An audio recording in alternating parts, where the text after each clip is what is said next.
Olá pessoal, tudo bem? Aqui é o professor Marcelo Gomides, vice-diretor dos Colégios Interativa. Estamos aqui hoje para mais um Interacast, que é o videocast dos Colégios Interativa. Hoje aqui comigo a professora Anne de Matemática, dos anos iniciais e do 8º ano da unidade de Colombo. E o nosso bate-papo vai ser um bate-papo bem especial, porque a gente vai falar da matemática, né? A professora Anne já está com a gente há alguns anos e vai contar um pouco aí da dinâmica de trabalho com os alunos aqui no Colégio Interativa de Colombo. Sorane, muito bom dia, Bom dia, seja bem-vinda. obrigada. E a gente vai bater um papo agora, Anne, sobre a matemática, né? Porque a gente sabe também que tem muitos mitos, né, Anne, sobre a matemática. Acho que é importante falar, até para desmistificar um pouco isso, né? Anne, inicialmente eu queria perguntar para você, quanto tempo você está aqui na Interativa já, né? As turmas que você está. E como que você decidiu se tornar professora de matemática, né? Acho que é importante, né? Os seus alunos vão assistir isso, as famílias, acho que é bacana, né? Bom dia, tudo bom? Já estou no segundo ano, né, no Colégio Interativa.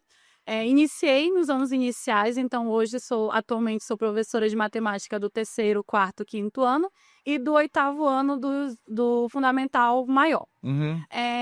Eu comecei, na verdade, assim, a minha história com a licenciatura, ela começa desde cedo. Eu sou de uma família de professores, onde a grande maioria é professor, e a minha avó, que foi quem me criou, sempre me incentivou a ir para a área da educação. E eu me formei muito cedo no ensino médio, eu concluí o ensino médio com 15 anos. Então, a minha avó me orientava para fazer a faculdade, e foi quando eu comecei a procurar qual a carreira que eu queria seguir. Eu tinha vontade de ir para a parte de engenharia, vontade de ir para a parte de medicina, só que eu morava no interior do estado do Pará e não era de tão fácil acesso à faculdade, né, de engenharia e medicina. Eu decidi, então, ingressar no curso de educação física, que foi a minha primeira paixão de licenciatura. Legal. Então, com 18 anos, eu iniciei a minha faculdade de educação física em 2015. Então, quando eu estava concluindo a faculdade de Educação Física, eu fiz o Enem e passei na Universidade do Estado do Pará para a licenciatura em Matemática. Aí, com 20 anos, eu ingressei na graduação de Matemática e foi, assim, um misto de sentimento. Por quê? A minha avó, ela é professora de português e ela sempre queria me incentivando para ir para essa área de língua portuguesa, mas não era a minha verdadeira paixão. E eu sempre fui melhor em exatas. Quando eu ingressei no curso de matemática, eu tinha uma ideia do que era matemática, que é aquilo que a gente vê na sala de aula Sim. no básico. Mas eu descobri que não era exatamente aquilo e que a matemática era um mundo muito amplo e que precisava ser mais descoberto e mostrado. E assim eu acabei me apaixonando pelo curso de matemática. E em 2021, né, eu concluí a faculdade e eu saí da faculdade com um sonho de ser professora. Eu falei assim, quero seguir na carreira de ser professora e vou dar o meu melhor. Porque, como você falou, né, professor Marcelo, a matemática ela tem um mito. E a minha vontade, desde quando eu estava na faculdade, era quebrar esse mito e mostrar que a matemática ela tem o seu lado bom no dia a dia. Que legal, muito bacana te ouvir. Anne, me conta uma coisa. Quando você percebeu, assim, lá na sua adolescência, que você era boa em matemática? E quando que te despertou de falar assim, eu quero ensinar, eu quero ser professora, né? Porque muitas às vezes fazem um determinado curso, mas vão para o bacharelado, né? Não vão para a licenciatura, né? Quando que você percebeu que você era boa em matemática, em cálculo, em exatas? Porque acho que já é um desafio, né? Porque a maioria tem dificuldade, né, Anne, em matemática, em exatas. E também quando você percebeu assim, bom, eu quero ser professora. É, Assim, para perceber que eu era melhor em matemática do que na parte de humanas, é que quando eu estava no ensino médio, eu tinha muita dificuldade na parte de humanas, então eu precisava estudar muito mais a parte de humanas, ao contrário das exatas, que a das exatas eu conseguia dominar o conteúdo apenas assistindo a aula e não reforçava tanto o estudo como eu precisava reforçar na parte de humanas, que realmente Uhum. não era o meu forte. Então, assim, eu descobri que eu queria ensinar quando eu ia estudar, que quando eu sentava para estudar, apenas o estudar por estudar, eu não conseguia aprender. Eu conseguia aprender com facilidade quando eu ensinava a outra pessoa. E eu e meu irmão estudávamos com uma série muito parecida. Então eu ia ensinar ele e a gente ficava estudando de forma que eu ensinava e eu descobri que ali eu conseguia aprender melhor ensinando. E aí quando foi, como eu falei, como eu terminei o ensino médio muito cedo, eu fiquei em casa por alguns anos fazendo apenas cursinho. E nesse período eu fui descobrindo que eu era apaixonada pela licenciatura, porque no cursinho a gente tem uma outra linguagem, né, com os professores, uma outra abordagem. E eu falava assim, nossa, ser professor deve ser muito legal? E eu sempre com esse pensamento, ser professor deve ser muito legal. E como toda a grande maioria da minha família é professores, eu ficava perguntando, como é ser professor? Como é que é ser professor? O que é que o professor faz? A minha tia Lucinha era diretora na época e ela sempre me atualizava de como era ser professora, como era estar na direção. Então, assim, aos poucos eu fui colhendo as Sim. informações e decidindo que era isso que eu queria ser. Aos poucos, né? Aos poucos, não foi assim da noite para o dia, Sim. mas realmente foi perguntando para as pessoas próximas e perguntando também para outras áreas, né? Amigos da família que era de outras áreas, eu ia perguntando: ah, como é ser médico? Aí eles iam falando. Como é ser engenheiro? Aí eles iam falando. Eu falava assim: não, quero ser professora mesmo. Ô, Anne, você, como você bem disse, você também fez educação física, né?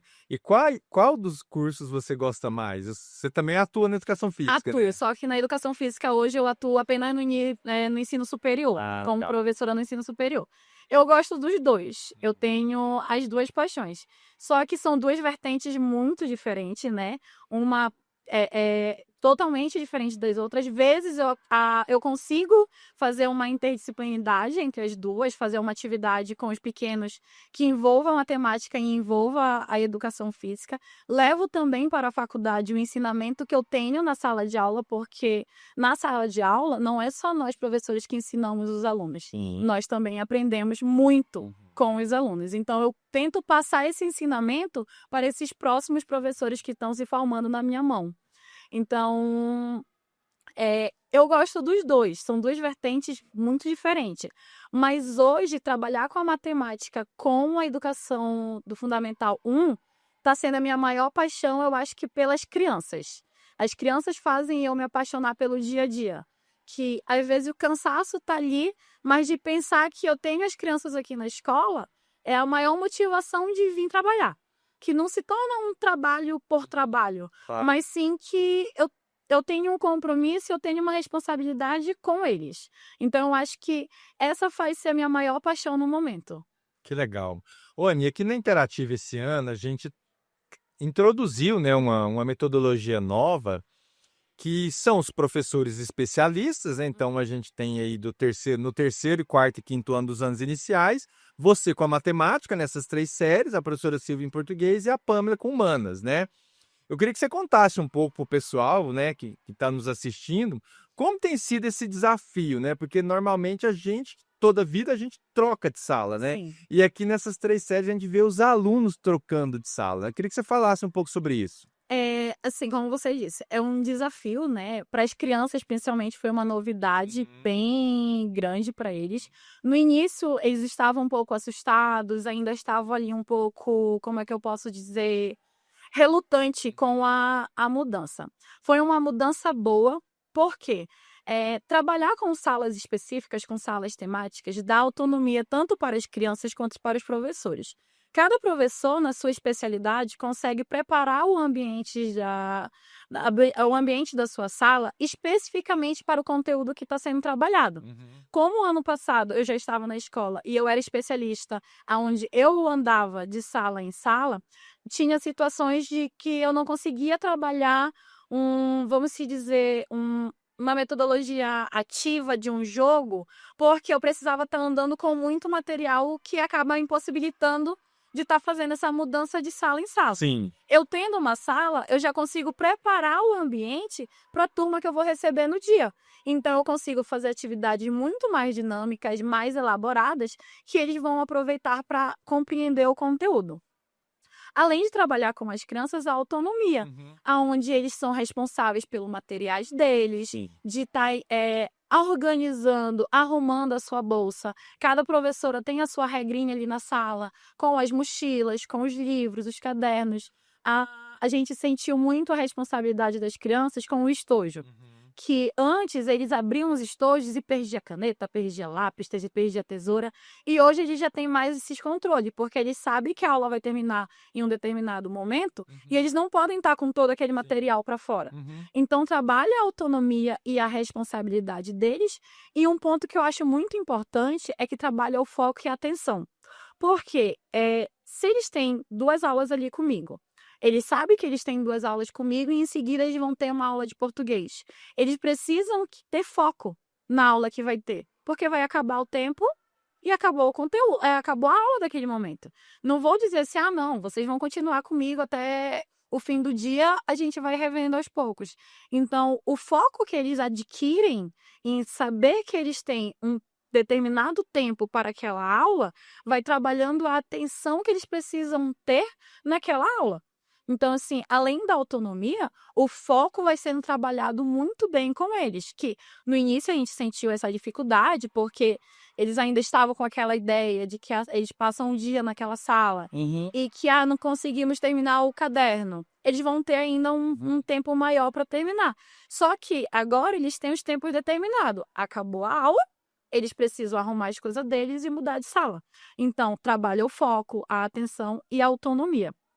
Além também de que eles não precisam estar andando com excessos de materiais, porque eles têm uma sala específica para deixar aquele material daquela disciplina. Isso é excelente, né, Anne? Tanto da parte pedagógica quanto da parte logística também, né? E eu percebo assim, Anne, como esses alunos vão ser beneficiados no futuro, né? Por exemplo, o 5º ano, tendo essa experiência de ter mais de uma professora, o impacto vai ser muito menor no 6º ano, né?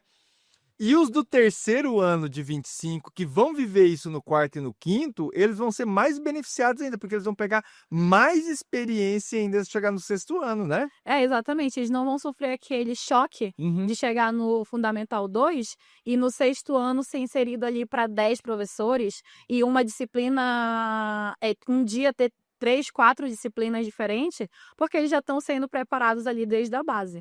Além de outro ponto que é importante, é a interação que eles têm entre eles. Porque cada um tendo a sua sala, às vezes acaba sendo seu nicho de amizade exclusiva da sua sala. Sim. Só que tendo esse rodízio entre salas, eles têm esse convívio de saber quem são os alunos do 3º, os alunos do 4º, aluno do 5º, eles acabam convivendo ali e sabendo que as professoras também atendem todos. Então, a professora fulana não é professora específica de uma turma, é a professora de todos eles. Então, eles vão aprendendo a conviver entre eles, criando relações entre eles, que é bom que eles já vão tendo essas relações e que quando chega no 6º ano, eles não vão ser tão surpreendidos. Eu acho muito interessante isso de ter mais de uma referência enquanto professora, né? Isso é muito bom para eles. Eu me lembro que no início do ano, né, os pais, alguns reclamavam muito, né? Mas nada como o tempo, né, Anne? Nada como o tempo. Então o tempo passou, todo mundo viu que foi se encaixando e foi uma medida muito acertada, né?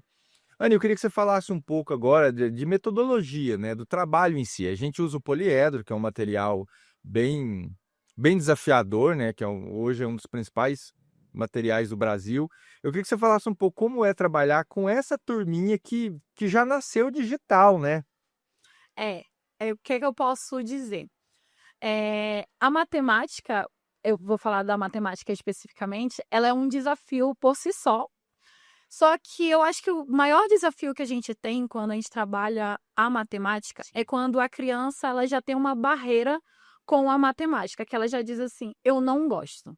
Eu acho que essa é a maior barreira que nós temos. Graças a Deus, aqui no Colégio Interativa, a maioria dos alunos gostam de matemática. É o que torna mais fácil o processo de aprendizagem. Sim. Que, como eles já gostam, já se torna mais prático da gente inserir novos conteúdos, novas metodologias para ensinar. Que, como eu falo, converso muito com eles. Eu gosto muito de ter uma conversa sincera com eles, que na matemática é uma construção. Tudo que eles viram, vou pegar, por exemplo, alunos do 3º ano. O 3º ano, eles vão pegar o conteúdo que eles viram no 2º e vão conhecer novos conteúdos e se aprofundar em conteúdos que eles já viram.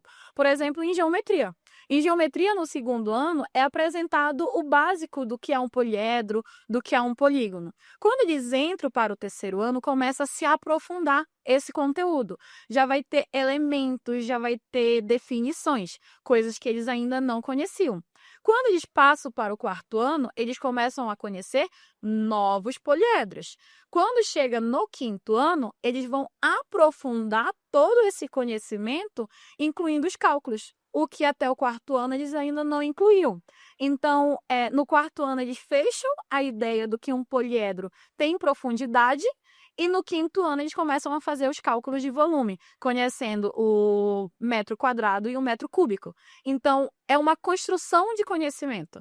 Eles vêm no segundo, conhecem novos elementos no terceiro, aprofunda no quarto, e no quinto eles concretiza esse conhecimento para chegar no sexto com uma base formada. Então, assim, o material da poliedro é um material excelente. É um material que ele é completo, ele é profundo e ele também como é que eu posso dizer? Ele não é que ele seja difícil, mas ele é recheado. Então, as crianças que eu converso com eles, eu preciso que vocês mantenham o foco no momento de aula, no momento que a gente está principalmente conhecendo um conteúdo novo, porque você vai precisar dele no ano seguinte. Não vai ver somente naquele momento. Então, essa construção que vai ser feita ao longo desses anos é a formação da base deles para o fundamental maior, que logo em seguida vai ser necessária no ensino médio. Então, as metodologias que aborda dentro de sala vai variando muito dos conteúdos. Vai dependendo de conteúdo que vai ser sendo trabalhado, eu consigo fazer uma dinâmica diferente. A gente está no livro, a gente conclui o livro. Vamos fazer uma atividade no caderno? Vamos fazer uma atividade no caderno. Mas a gente sempre fecha com uma dinâmica. Ou a gente vai fazer uma atividade prática dentro do Freinet, vamos fazer um ateliê, a gente faz uma culinária que dá para incluir perfeitamente a matemática dentro da culinária. Às vezes a gente faz um ateliê de construção de jogos para formalizar o conteúdo que foi discutido em sala, apresentado em sala. Por exemplo, essa semana, o terceiro ano, nós estamos vendo os poliedros. A dinâmica que a gente fez são encontrar embalagens no nosso dia a dia que lembre um poliedro. Então, eles trouxeram as embalagens, nós colocamos no cartaz e eles precisam distinguir quais são as formas geométricas que cada embalagem lembra. E eles perceberem e reconhecer essas formas no dia a dia. Então, assim, a matemática não é só 1 mais 1. A matemática não é só a tabuada, ela vai muito além da tabuada. Ela é um mundo que precisa ser descoberto e apresentado com entusiasmo para as crianças. Que no momento que eles descobrem que a gente precisa da matemática no dia a dia, eles começam a ver a importância que ela tem e que não é esse bicho de 7 cabeças. É uma coisa que a gente consegue resolver. Eles falam assim... Eles usam muito uma piada que eles falam assim, o problema é da matemática, a matemática que resolva. Aí eu falo, não, nós temos que pegar esse problema e ajudar a ser resolvido.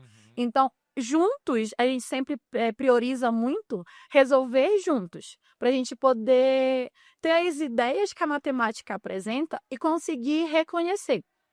Eu falo para eles que é muito importante a gente saber os nomes certos. Por exemplo...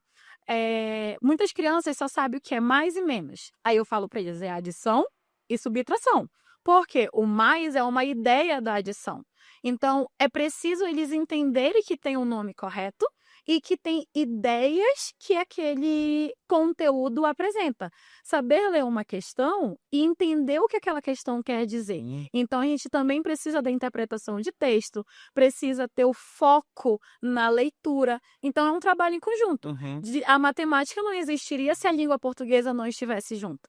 Então, são metodologias que a gente consegue, às vezes, fazer uma atividade junta com outra professora, em outra disciplina, aproveitar conteúdos que são complementares.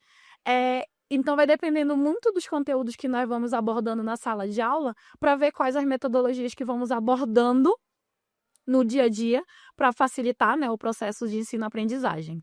Bacana. não tem como, né? É tudo interligado, né? É As tudo componentes precisam se interligar, né? Anne, me conta uma coisa, né? Tá sendo um papo bem bacana, né? Acho que é bom, é muito importante quando a gente escuta o professor, né, que tá lá com o aluno, então é fundamental. Eu, particularmente, o pessoal também, a gente tá gostando muito que a gente aprende também. Como que é dar aula para essa turminha nos tempos de hoje, né? Porque você tem vários concorrentes, né, Anne? A É, tecnologia é o principal, né?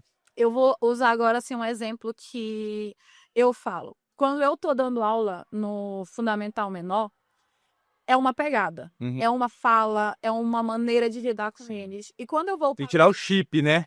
e quando eu vou para o 8º ano, muda. Uhum. Eu falo assim, gira a chave. Sim, Muda o modo de falar, muda a forma que vai ser ensinado. sim.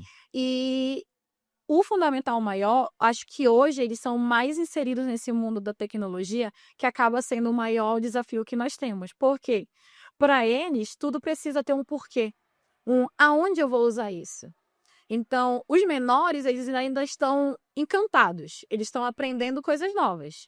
Eles ainda não têm essas perguntas de o porquê eu preciso aprender isso, aonde eu vou usar isso. A calculadora faz esse cálculo, enquanto os maiores, que é o do 8º ano, por exemplo, eles falam: a calculadora faz esse cálculo. Aí eu falo para eles assim: será que a calculadora realmente faz esse cálculo? E você sabe usar a calculadora? Porque nós temos acesso à tecnologia, mas nós sabemos usar a tecnologia ao nosso favor, porque já que eles têm esse leque de acessos às coisas, vamos saber usar ao nosso favor? Uhum. Eu converso muito com eles. Uma coisa que eles têm muito acesso hoje é o ChatGPT, as inteligências artificiais. Eu falo para eles assim: se você pegar a lista de exercícios de matemática do 8º ano e jogar no ChatGPT, o ChatGPT não vai conseguir responder, porque o ChatGPT não está na sala de aula vendo como está sendo o processo de ensino. Então, não adianta você pegar e jogar lá que ele não vai conseguir resolver. Mas você consegue estudar com o ChatGPT se você souber usar ele ao seu favor. Eu falo para eles saber usar ao seu favor em casa. Você está com uma dúvida? Você pode fazer uma pesquisa ali para tirar a sua dúvida. Mas na sala de aula, os professores estão lá para tirar essa dúvida e é o momento de tirar a dúvida. E eles acabam não associando isso, que às vezes eles têm medo, às vezes eles têm vergonha de perguntar, e a gente fala para eles que a gente não está aí para ser o inimigo, para ser aquela figura que ninguém toca. Não. Eu falo para eles assim: eu não vou parar de repetir a mesma coisa enquanto todos não entenderem. É uma dúvida mínima? Não importa. Se está com dúvida, a gente precisa reforçar novamente até fechar aquela ideia. Mas a gente precisa entender que a sala de aula não é o momento de estar no celular, não é o momento de estar escutando música, de estar jogando videogame, não só como tecnologias como baralho, jogos de cartas, joguinhos que às vezes eles fazem no papel. A sala de aula é o momento de estudar, tirar as dúvidas, de aprender, de ter a convivência ali entre eles. E no intervalo, em casa, outros horários, ali sim é um momento de se divertir, de contrariar, ter um momento Hum. de. A palavra fugiu agora. Mas assim, se nós soubermos usar a tecnologia ao nosso favor, ele vai ajudar muito. Mas se a gente não sabe usar ele como amigo, ele atrapalha. Com certeza. Olha, a gente tá indo para a reta final já do nosso papo, bem bacana te ouvir. Eu queria que você contasse aqui um momento que te marcou, te marca, de uma estratégia pedagógica que você percebe assim: nossa, isso dá muito certo o que eu faço, e você entende assim que às vezes o que você faz ali flui para eles aprenderem mais rápido, assim, uma estratégia pedagógica mesmo para introduzir um capítulo. Você fala assim: nossa, isso aqui eles, do jeito que eu faço, eles aprendem bem mais fácil e que você sempre usa. Uma das estratégias que eu mais uso é, antes de iniciar um conteúdo, e especificamente iniciar o conteúdo, é trazer eles para fora da sala de aula e perguntar para eles aonde poderia estar aquilo presente no nosso dia a dia. E a partir dali, a gente vai conversando, eu vou vendo o que é que eles vão falando, a partir do que eles vão apresentando para mim, eu vou vendo se eles estão indo num caminho correto. E aí eu vou falando assim: mas você sabia que na matemática existe um conteúdo específico sobre isso? Aí sim eu vou iniciar o conteúdo. Outra coisa início principalmente de conteúdo, é deixar a formalidade dos termos de lado e usar uma linguagem que eles aceitem e eles entendam. Que quando a gente fala um pouco a língua deles, eles vão entender melhor do que a gente apenas apresentar os termos específicos. Eu já utilizei o futebol em sala com oitavo ano para poder explicar o que é uma substituição dentro da matemática. Então, eu assisto o jogo para me poder entender e vou para a sala de aula e falo, ó, sabe o que aconteceu no jogo?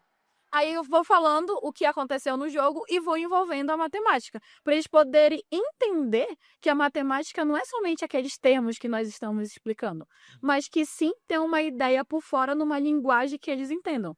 Então, hoje é a melhor forma que eu tenho para introduzir esses conteúdos para eles. Que bacana, Anne. Bom saber.